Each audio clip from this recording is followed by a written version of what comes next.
Naquele tempo, alguns fariseus se aproximaram de Jesus. Para pô-lo à prova, perguntaram se era permitido ao homem divorciar-se de sua mulher. Jesus perguntou: que vos ordenou Moisés? Os fariseus responderam: Moisés permitiu escrever uma certidão de divórcio e despedi-la. Jesus então disse: foi por causa da dureza do vosso coração que Moisés vos escreveu este mandamento. No entanto, desde o começo da criação, Deus os fez homem e mulher. Por isso, o homem deixará seu pai e sua mãe, e os dois serão uma só carne. Assim, já não são dois, mas uma só carne. Portanto, o que Deus uniu, o homem não separe. Em casa, os discípulos fizeram novamente perguntas sobre o mesmo assunto. Jesus respondeu: quem se divorciar de sua mulher e casar com outra, cometerá adultério contra a primeira. E se a mulher se divorciar de seu marido e se casar com outro, cometerá adultério. Depois disso, traziam crianças para que Jesus as tocasse, mas os discípulos as repreendiam. Vendo isso, Jesus se aborreceu e disse: deixai vir a mim as crianças, não as proibais, porque o reino de Deus é dos que são como elas. Em verdade vos digo, quem não receber o reino de Deus como uma criança, não entrará nele. Ele abraçava as crianças e as abençoava, impondo-lhes as mãos. Palavra da salvação. Glória a vós, Senhor.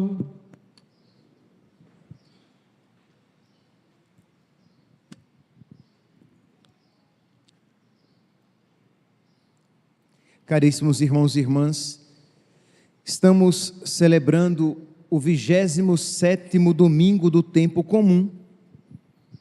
E a liturgia de hoje nos fala a respeito da família, do casamento.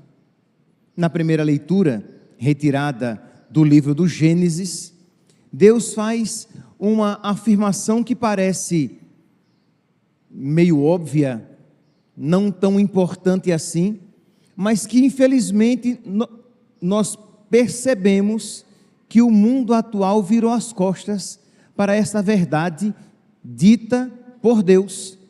Não é bom que o homem esteja só. O contexto aqui é o seguinte: se vocês pegarem o livro do Gênesis, no capítulo 2, vocês vão ver que Deus criou o homem, colocou-o em um jardim com frutos deliciosos à sua disposição, um jardim muito agradável. Deus então viu que o homem estava só e diz: não é bom que o homem esteja só. Deus então cria os animais, as aves, e vai passando esses animais diante do homem, e o homem vai dando nome aos animais. Mas mesmo assim, o homem não encontrou uma companheira que lhe fosse auxiliar, que o completasse. Aqui, meus irmãos, 2 pontos. O primeiro é esse que eu já salientei: não é bom que o homem esteja só. E nunca, talvez, nunca tanto, quanto agora, essa verdade ela é deixada de lado, porque segundo estatísticas, nós vemos hoje em dia, e nós temos famílias, nós temos amigos, e vemos que é isso mesmo. Nós iremos encontrar homens de 30, 35, 40 anos em casa ainda, com os pais, solteiros, homens e mulheres, vivendo com os seus pais. Não é bom que o homem esteja só. Mas se você perguntar a essas pessoas, não poucas dirão exatamente o contrário. É muito bom estar só. Eu não tenho responsabilidade com filhos e com família. Eu tenho o dinheiro do meu trabalho somente para mim. e posso até ainda usufruir dos benefícios de morar com meu pai e minha mãe, que mantém a casa. Isto é, percebe aqui quanto egoísmo está presente. E não é que eles estão vivendo solteiros na casa dos pais, aproveitando as facilidades que essa situação possa lhes oferecer, vivendo em castidade, em continência. Não, estão tendo vida sexual, estão vivendo em pecado mortal, pouco se atentando, pouco preocupados com a situação da sua alma. E nosso Senhor diz, Deus diz, não é bom que o homem esteja só. Meus irmãos, Deus criou o homem e a mulher para que eles constituíssem família. Deus criou o homem e a mulher para que o homem e a mulher, e somente o homem e a mulher, unindo-se, constituíssem, abençoados no santo matrimônio, constituíssem uma família para que ali eles se exercitassem no amor, fugindo de todo o egoísmo, lutando contra todo o egoísmo que persiste no nosso coração por causa do pecado original e dos nossos pecados pessoais. Então, essa primeira verdade, tão esquecida, muito esquecida no mundo atual. Não são poucos os casos, por exemplo, de pessoas que vêm conversar, ou que vêm se confessar, e que relatam, né, que pecaram contra a castidade, que tiveram um contato sexual com o homem, com a mulher. Aí você vai e pergunta àquele homem que está ali relatando que pecou contra a castidade: meu santo, mas assim você pretende se casar? Assim você faz planos? Ah, padre, nem sei se eu quero casar. Isso tanto homem como mulher. Mas como assim? Você está falando que você caiu no pecado contra a castidade, mas desvinculou-se, separou-se sexo de família, ato sexual de família. Por quê? Porque eu quero viver apenas para a minha vontade, viver para o meu egoísmo, viver para o meu único prazer, totalmente para o meu prazer. Meus irmãos, metanoia, né? Converter-se. Precisamos mudar de mentalidade, e aqui eu estou aplicando a um caso particular de vida sexual, de casamento, de matrimônio, mas não poucas vezes este princípio de eu vou viver para fazer a minha vontade, eu vou viver para buscar os meus prazeres, em outras circunstâncias, este mesmo princípio está presente. Isto é, eu não tenho clara a ideia e a intenção de eu vivo para a glória de Deus, para ser fiel à vontade de Deus, porque eu creio e eu acredito que na vontade de Deus está a minha felicidade aqui e lá, e no céu. Aqui neste mundo, e aquela felicidade que não passa. Porque a astúcia, a tática do inimigo é dizer que no máximo, quem sabe, talvez duvidosamente, a fidelidade a Deus dará, duvidosamente, quem sabe, ninguém viu, duvidosamente a felicidade eterna. Mas aqui e agora, quem dá felicidade é o diabo. Aqui e agora, quem dá felicidade é o pecado. Aqui e agora, quem dá verdadeiro prazer é a desobediência a Deus, e esta é a mentira de Satanás. Aqui e agora também, quem dá a verdadeira felicidade é Deus, porque foi Deus quem nos criou, e não tem lógica que nós encontremos a felicidade naquele que é contrário a Deus que nos criou. Então aqui também, aqui e agora nós iremos encontrar a felicidade naquele que nos criou. Porque Deus nos criou para Ele, para a comunhão com Ele. Comunhão esta que começa aqui e alcançará a sua plenitude na eternidade. Então não é bom que o homem esteja só. Deus criou o homem para a mulher e a mulher para o homem. Então diz que Deus viu que não era bom que o homem estivesse só, criou os animais. Deus olhou, o homem olhou os animais e deu nome aos animais, mas não encontrou em nenhum deles uma companheira que o completasse. Deus então envia um sono profundo para o homem, sobre o homem, e começa a criação da mulher. E é interessante, e é importante isso, o homem dormia enquanto Deus criava a mulher, para deixar claro que o homem não tem participação na criação da mulher. A mulher é criação de Deus tanto quanto o homem. A mulher é criatura de Deus tanto quanto o homem. A mulher tem dignidade como criatura de Deus tanto quanto o homem. E enquanto o homem dormia, Deus retira uma costela do homem e da costela do homem faz a mulher. E é também significativa esta imagem. Por quê? Porque se a Sagrada Escritura dissesse que Deus formou do barro a mulher, nós poderíamos dizer que a mulher era superior ou inferior ao homem, porque aquele barro poderia ser diferente.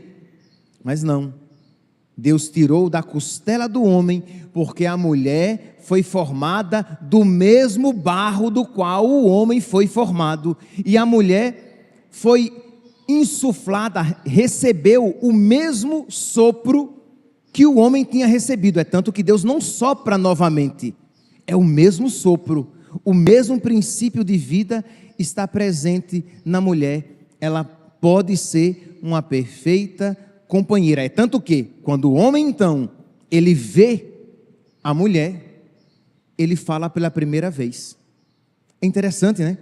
A palavra do homem pela primeira vez não é uma oração, que seria muito adequado. Não é um louvor diretamente voltado a Deus. É um louvor, mas um louvor indireto. Ele vai dizer assim: agora sim, é osso dos meus ossos e carne da minha carne. Esta sim me completa. Isto é, meus irmãos, Deus dá uma companheira para o homem, e Deus sabe o que verdadeiramente completa o homem. Por quê? Porque Deus é o Criador do homem e da mulher. E aí, se nós olharmos a sociedade atual, nós vemos quanta revolta contra a vontade de Deus. Deus diz que não é bom que o homem esteja só.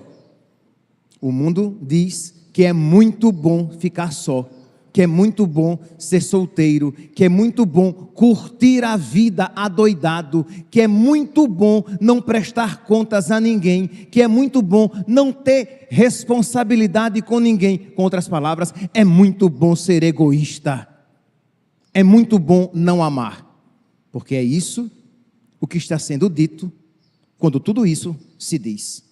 Segundo ponto, Deus criou o homem para a mulher e a mulher para o homem. E o mundo moderno vai dizer: não é bem assim. Meu corpo, minhas regras, minha vontade é soberana, eu sou o dono do meu nariz, e eu faço com a minha vida, e eu procuro o companheiro ou a companheira que mais me aprouver, segundo a minha cabeça e segundo a minha vontade. Percebe? É a revolta da criatura contra o Criador. Deus que nos fez, vamos usar aqui uma linguagem bem industrial, Deus tem o manual de instrução.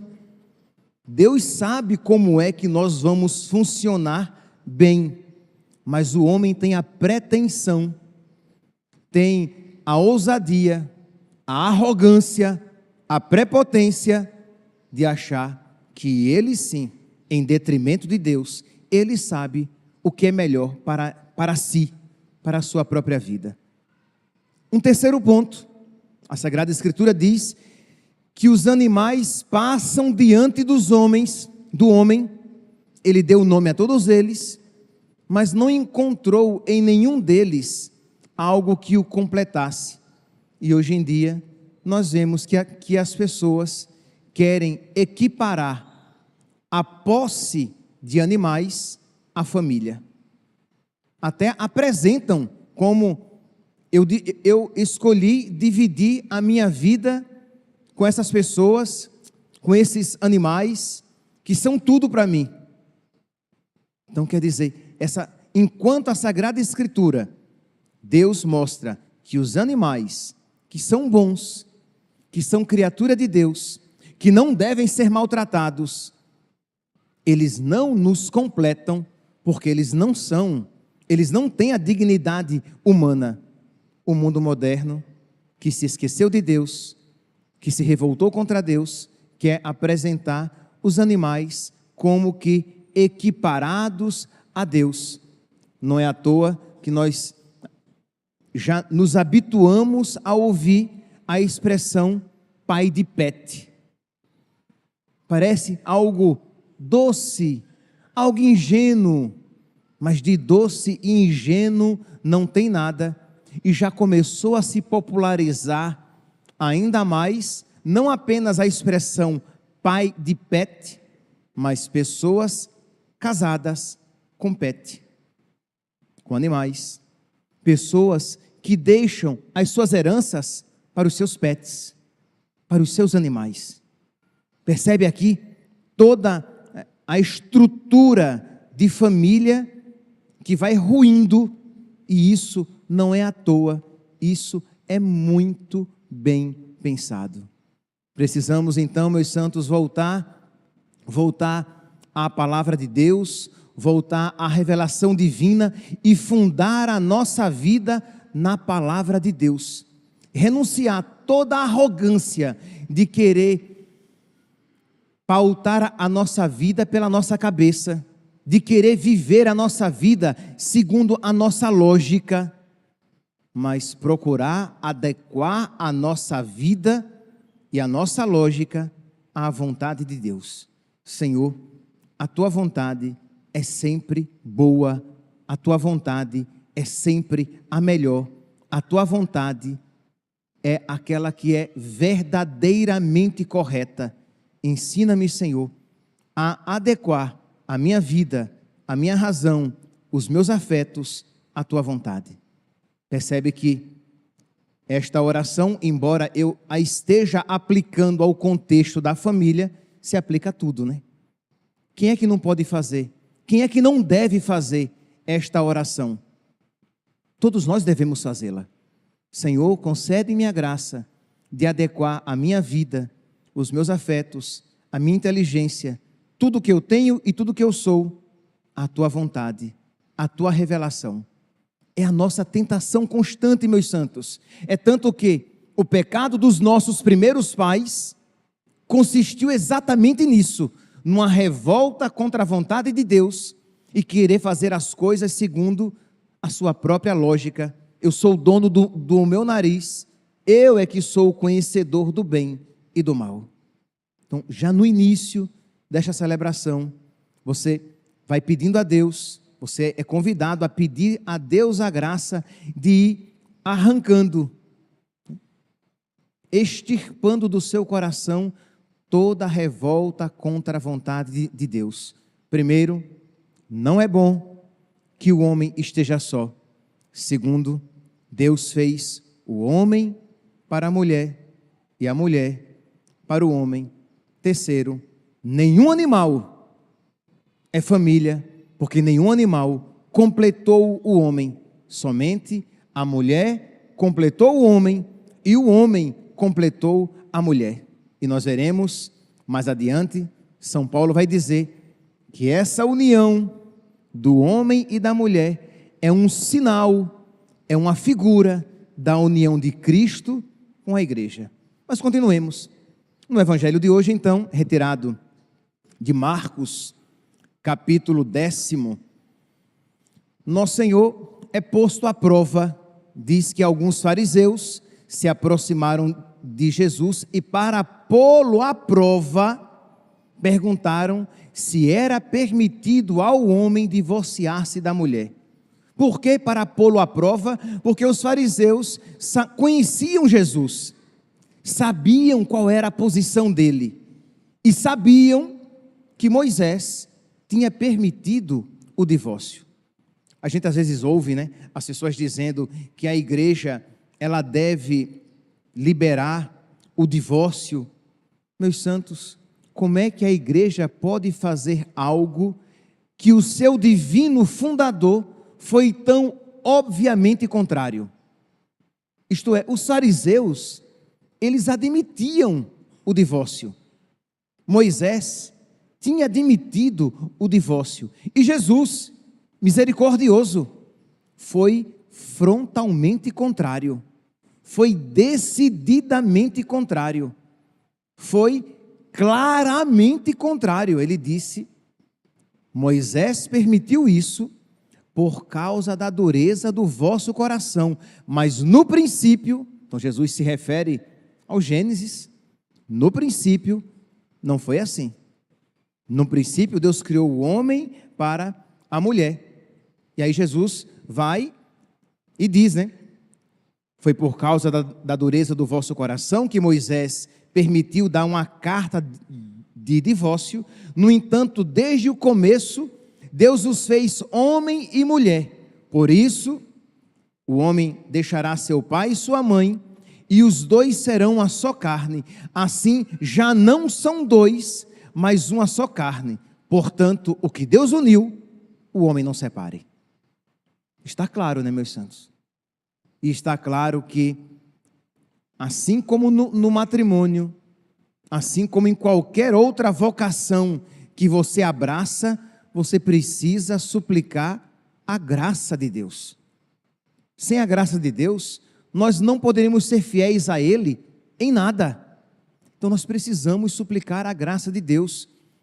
Às vezes, eu encontro assim algum rapaz, e aí, padre, assim, a gente vê um rapaz mais ou menos bom, a gente já quer convidar para ser padre, Aí você pergunta: meu santo, você nunca pensou não em ser padre?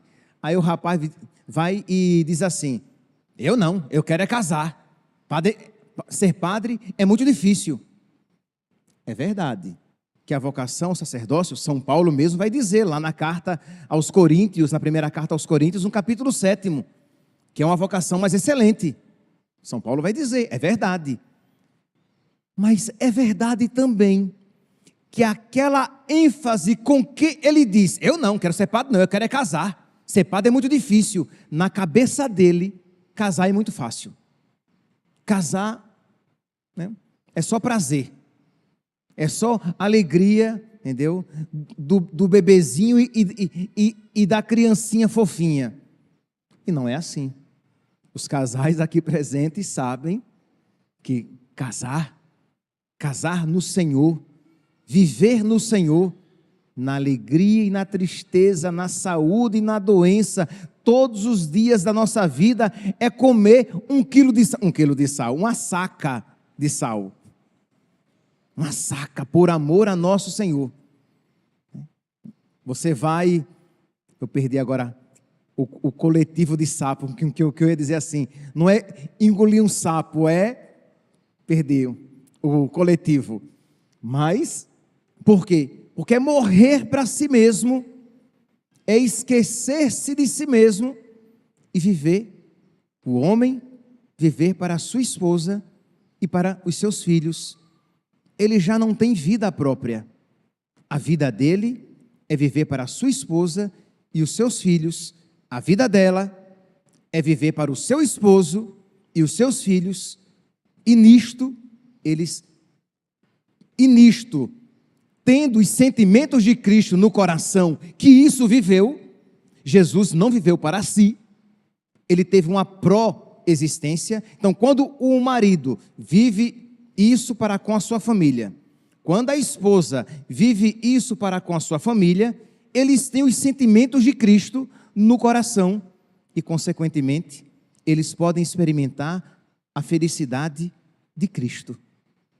Agora, quando cada um quer ser feliz, quando cada um grita para o outro, faça-me feliz, realize os meus gostos, me dê a felicidade, é um poço de egoísmo, de modo que eu vou pisá-la, se necessário for, para que ela me faça feliz. E quando isso não acontecer, eu vou traí-la, porque o que eu quero é ser feliz. Mas é um outro princípio, é uma outra realidade. E este princípio, meus santos, não é apenas para o casal. Este é o princípio cristão. Este é também o princípio na vida de um sacerdote. Isto é, ele, por amor a Cristo, ele será instrumento de felicidade e salvação para os seus. Ele não vai procurar a sua felicidade. Façam-me feliz, diz o padre à sua paróquia. Realize os meus sonhos. Torne a minha vida bem legal. Não é esse o significado da vida cristã, da vocação cristã. Então, meus irmãos, precisamos pedir a Deus que mude a nossa mentalidade. Então diz, Nosso Senhor vai e diz isso: portanto, o que Deus uniu, o homem não separe. Aquela história não entrou na cabeça deles. Diz então, versículo 10, em casa, eles estavam conversando isso no caminho.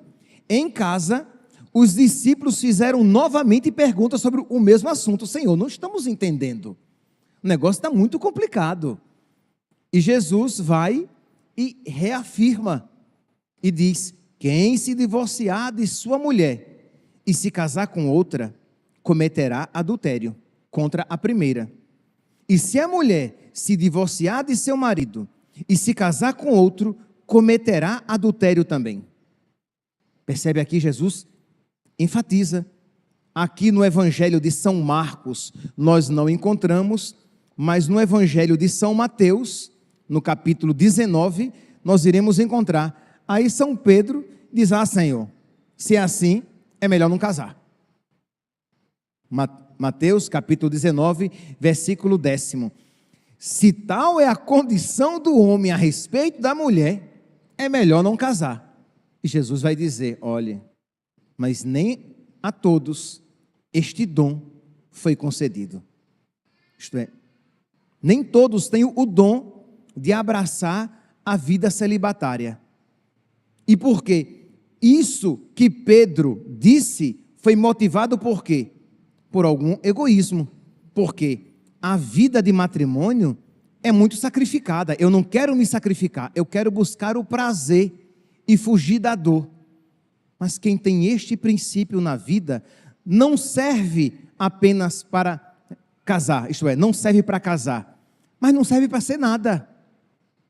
Quem não está disposto a sofrer e a se sacrificar por ninguém, não serve para nada a não ser para pecar.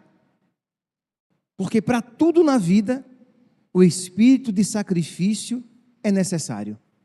Para você ser padre, para você ser freira, para você ser casado, para você ser um celibatário no século, no mundo.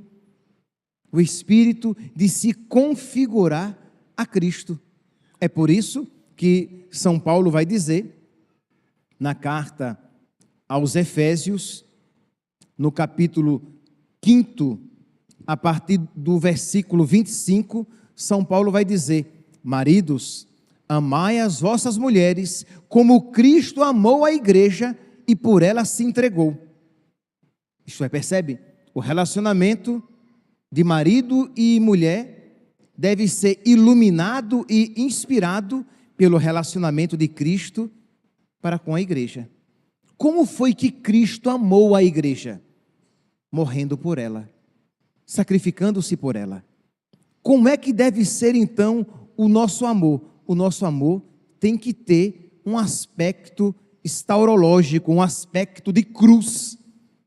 Porque se for um amor movido simplesmente pela paixão no sentido de sentimento arrebatador, né?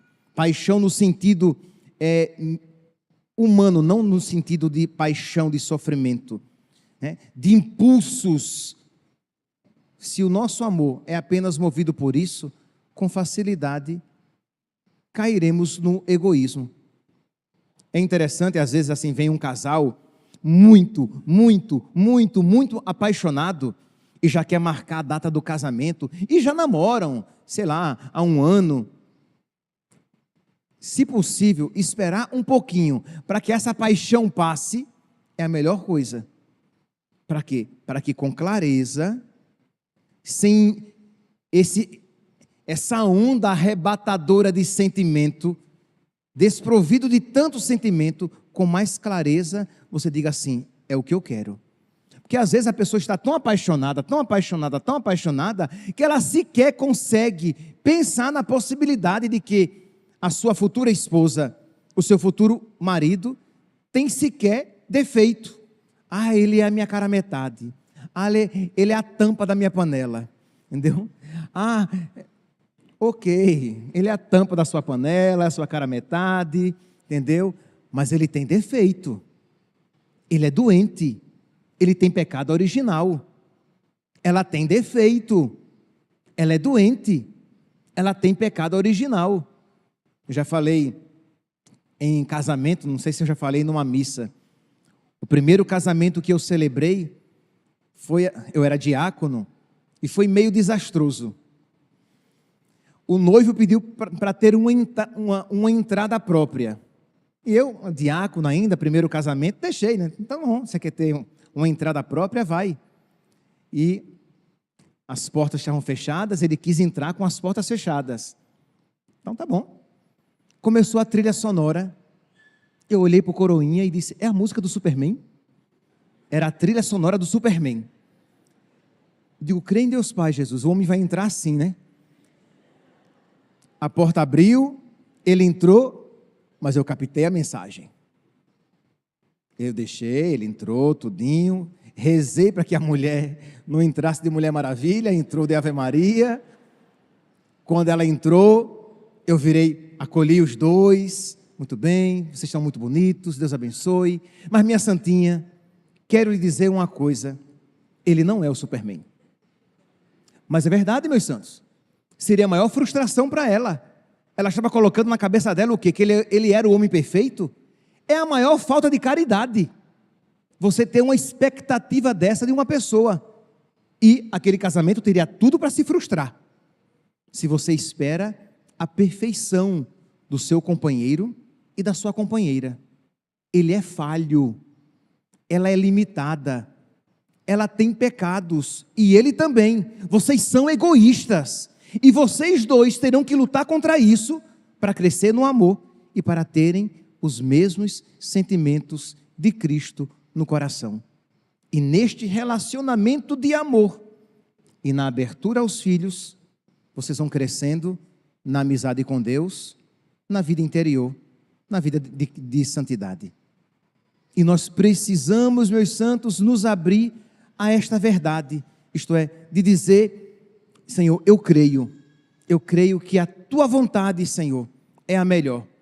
Eu creio, Senhor, que insistir e persistir no matrimônio, com todas as dificuldades, esta é a Tua vontade e é a melhor para mim, para ele e para os nossos filhos. Não é à toa que no final do evangelho de hoje, Jesus diz, deixai vir a mim as criancinhas. É verdade que aqui mostra, de alguma maneira nós poderíamos entrar aqui pelo caminho da abertura à vida, da generosidade na abertura à vida do casal. Deixai vir a mim as criancinhas, os casais devem isso dizer, recusando, né, DIU, anticoncepcional, camisinha, coito interrompido, deixai vir a mim as criancinhas, mas também, se não até principalmente, isto que Jesus diz, em verdade vos digo, quem não receber o reino de Deus como uma criança, não entrará nele.